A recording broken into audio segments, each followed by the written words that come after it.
Hey everybody, it's Master Gallengeist here, bringing you my review for Iron Man issue 18. And I enjoyed this issue because it was kind of a coming down issue from the big kind of climax of Tony going nuts and killing all of his friends. And this is a very introspective issue of kind of understanding Tony and why what happened as his Iron God persona with the power cosmic happened, and I really enjoyed it. Now, the only kind of weird thing about this issue is I don't know how well I can show this, but as you can see, it's kind of a little bit different kind of paper than kind of usual. It doesn't have the kind of glossiness and the kind of like heft that kind of the other paper does. With like the other kind of comics I have, like with Captain America, Iron Man. That one has a better kind of quality, so I just have to be more careful with this. So I'm just like, okay, but that's kind of the only kind of issue I kind of had with this. So we see that Tony is kind of dealing with the ramifications of that he's killed all of his friends, and Hellcat's trying to like get through to him. So she kind of like goes to his mind and takes him to kind of like a place that they can talk. And we see that it is, let's see here, because Tony's like reminiscing on what he's taught from his father to always kind of strike first, that people always want more than they have, and that even the most powerful have this kind of anger, and even the gods that they are. So they go, and we see that it's his great great grandfather worked these fields, and that's what they're kind of doing. It was kind of like a showboat, like a daycare for like one kid, him, and talking about like the hard work to kind of get there and do that with everything that was going on with making those fields and doing a better harvesting machine. So that kind of like invention kind of runs within the Stark family, which is kind of interesting because he's was adopted. It's really kind of strange. When you have those kind of retcons, it's kind of like, wait a minute, he was adopted. No big deal or whatnot, but it's just like, okay, kind of keeping that in mind. I only thought about that as I'm going through this, and Tony's talking about how he can bring them back and they wouldn't even remember it would happen, and that he's been looking and working like he doesn't have any consequences for his actions, and that's a big kind of deal. He then brings up that like it's very hard for him to make friends, that he usually makes there's like confrontations and having them kind of more like an enemy because he always feels that they're kind of like in the way and stopping him from what he's doing, and what he's trying to do and be is a hero and a friend. And Patsy's not kind of like Hellcat's not buying that, and he's like, all right, stopping me from being worthless. And he's got this inferiority complex from his father of always trying to achieve and everything like that. And I really kind of get that. Now, granted, I don't have it to like Stark's kind of level, but that kind of, oh, you got to work and do all this kind of stuff. And if you're not achieving this kind of thing, you're not worth it, even if you've achieved something great, like making a suit of armor that can help you help people. Because his father would kind of make it so that way he kind of feel invisible, and Hellcat feels that is because it mirrors what her mother was doing. She's like, damn, uh, that's a pretty much a reason of why I kind of married a demon. I'm like, damn, yeah, I kind of get that. And then of course Tony brings up that's like you became a hero. You tried to like make something even better, and Patsy's like, I still don't really know why I chose this. And then he brings up the whole story of Jekyll and Hyde, which I think is a nice kind of thing, because she's like, yeah, one good, one bad, and everything. And Tony's like, no, that's not the story. As we then see the story of Jekyll and Hyde kind of grafted to Tony's life, of how this one dude wanted to get rid of like all of his vices and his lesser qualities to concoct a special method. And of course, we see it kind of going throughout, and culminating with the special method being for Stark, the Iron Man suit, and how he would do all these things, and he could like have no distractions, no errors. However, the bad stuff was still there, and it kind of created a separate self. as we see him acting more like an asshole and doing his kind of playboy stuff and everything that he would do, and that he didn't care about it, and it was excusable because he was becoming that kind of saint. This is a really nice. That is just a very nice picture, like art there of classic Iron Man armor. That's just beautiful. And then he talks about how, like, he's still misguided, he still does bad things, of course, bringing up the whole Civil War and all that, and how he still, like, would drink, like, of course, the stuff with the drinking, and you would think that it would have that, of course, taking over for the whole transformation from the armor kind of thing, and it doesn't work because we shift between the alcohol and, of course, the morphine he had, and how it just keeps getting worse with all of his kind of flaws and everything and what they would kind of do. And he keeps trying to reach for perfect as it keeps going further away, and he keeps going for broke, but of course things go nutty, and we see that here. I really love the artwork in this. This works out pretty well.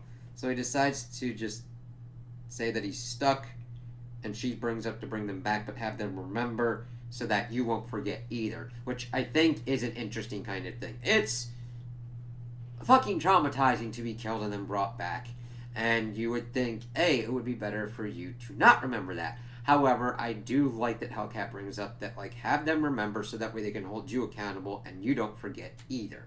So then we see Tony going through, saying sorry to people, but the funniest thing is we get to Doom and he's like, anyway, no hard feelings. Like, it's just kind of funny. Like, granted, if I got into a God mode kind of thing, I would say I'm sorry to Doctor Doom, but I understand people that wouldn't say they're sorry to Doctor Doom. And then he expels the power cosmic, and everybody kind of just leaves without kind of really saying anything. Hellcat, of course, brings it that, like, hey, my apartment's fucking screwed, but you could have, like, fixed that before. But Tony's like, hey, I wanted to build it with my, rebuild it and fix it with my own two hands. And she's like, maybe you shouldn't come around for a while. And it's like, I do like that Stark was like, hey, that's actually a very important step in my opinion. And granted, I understand that Patsy's like, hey, you stay away for a little bit because you tried to kill us all. Well, you killed most of us, and then I had to kind of deal with your shit to make sure that you could, like, not kill and go completely nutty throughout the rest of it. But it's an important bit of being, like, getting off of the power cosmic. He wanted to do it himself. That's a big thing. And then he's like, I'm sorry for everything. And then he's, like, walking through Central Park that evidently his father would do, and do it to clear his head, even though he'd have armed security and everything.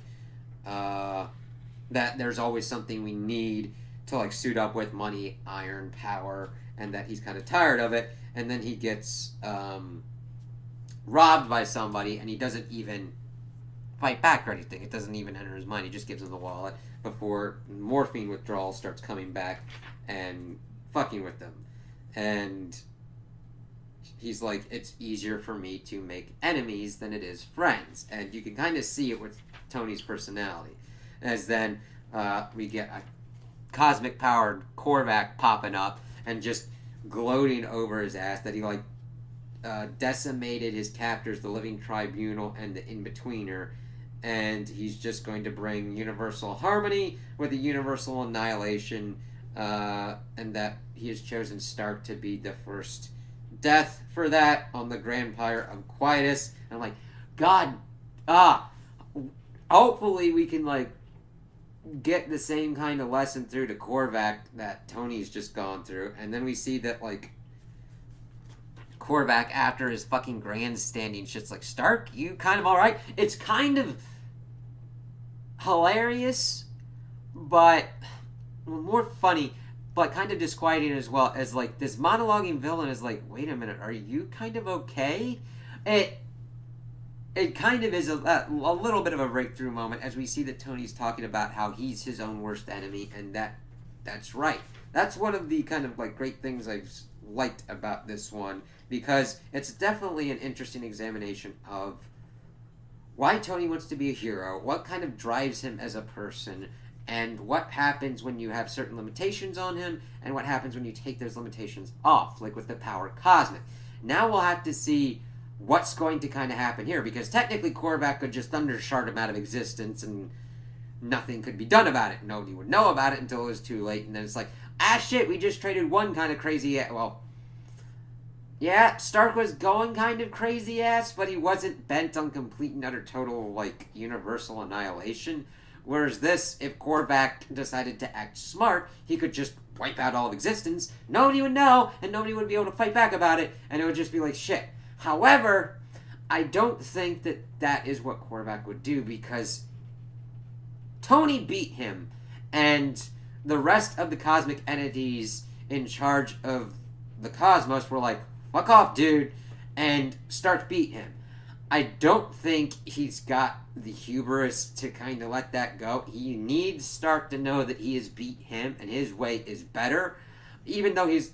It kind of is weird because you'd have to do that kind of balancing act of, I want you to be the first death on the pyre, but then you can't recognize the everything, so it would be better to kind of put him as the last death.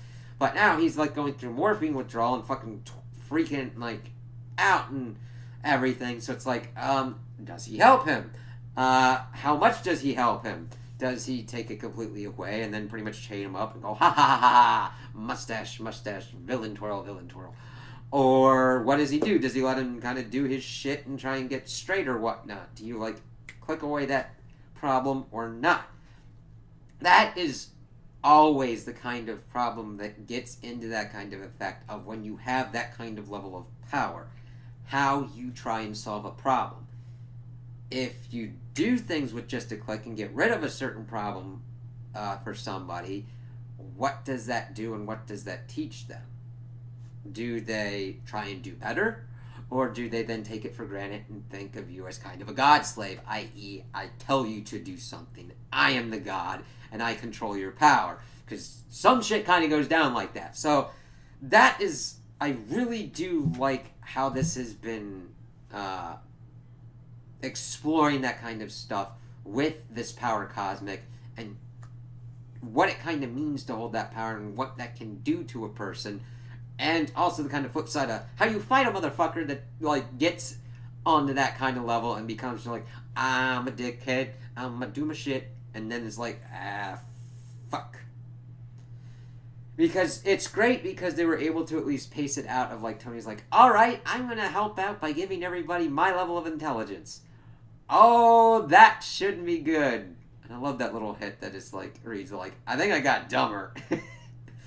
That's just nuts. So it will definitely be interesting to see where this goes next. And I overall just really liked it because it was a slow issue that was needed to really dive into where Tony's head was before he made the nice decision of bringing everybody back and getting rid of the power cosmic. And I can't wait to see kind of where this ends up. And of course, my only kind of issue is that this paper for this is just not up to the quality that it usually is. I mean, it's not complete nuts in that it's shredded in my hands, which I would have been, like, completely not happy with. But I was just confused that this was on this kind of quality paper and that, like, Captain America Iron Man was on better quality, the usual quality around. So we'll kind of have to see what kind of goes on. I mean, I understand supply chain and all those kind of constraint issues. So we'll see kind of what goes on. So those are my opinions on the issue. Tell me what you guys think in the comments below. If you liked it, if you didn't like it, if you agree with me, if you disagree with me. Also like and subscribe, and I hope you have a good day.